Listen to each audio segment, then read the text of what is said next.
Tagumpay! Halina't mag-throwback muna tayo mga kaibigan. At ngayon nga ay babalik tayo sa nakaraan. Sasariwain ng mga alaalang walang kasing tamis. Ito ang The Ultimate Throwback ng mga batang 90s. Going back sa mga panahon na ang salitang lockdown ay hindi pa uso. Isa sa mga paborito nating laro ang text, tago-taguan at tumbang preso. Meron ding Chinese garter, luksong baka, patintero at marami pang iba. Mga panahong laro lang ang laging laman ng isip at wala pang problema. Hindi rin makukumpleto ang iyong kabataan kung ang mga shows na ito ay hindi mo nasubaybayan.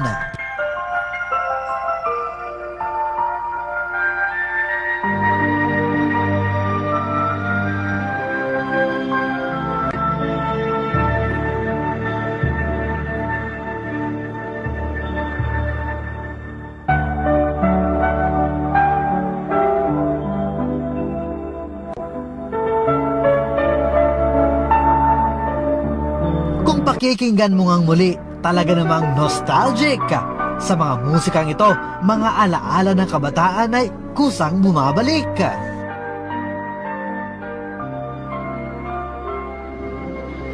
Magandang gabi po.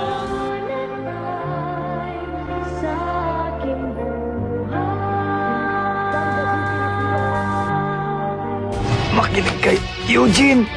Eugene Taguro, Jeremiah Jericho, Lupin III, minahal si Fujiko.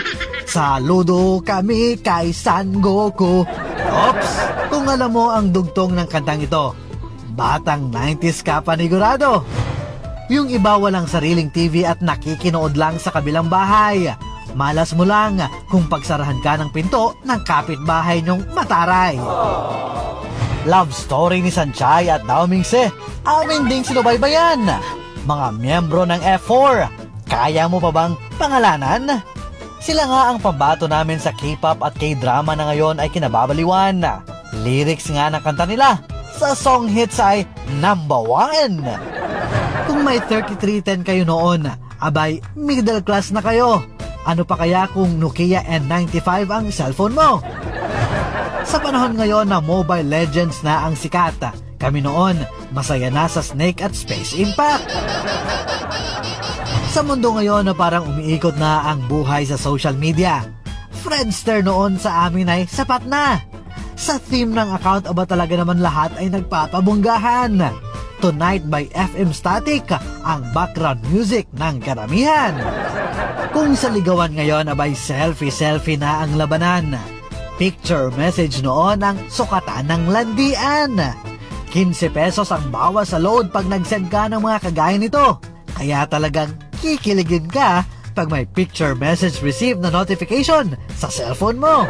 Pero kung talagang all text 10 lang ang load na kaya ng iyong bulsa, idaan na lang sa quotes o kaya'y kunyaring GM ang pagpapapansin mo sa kanya.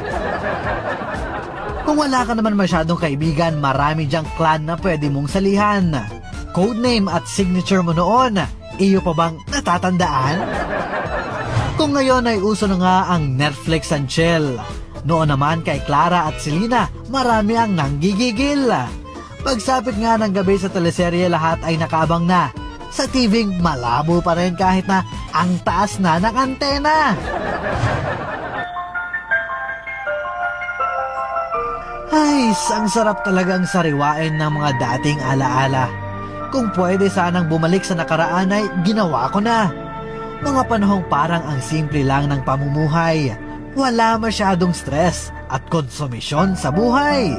Kung isa ka nga sa mga batang 90s na kagaya ko, ano naman ang alaala na pinakatumatak sa'yo?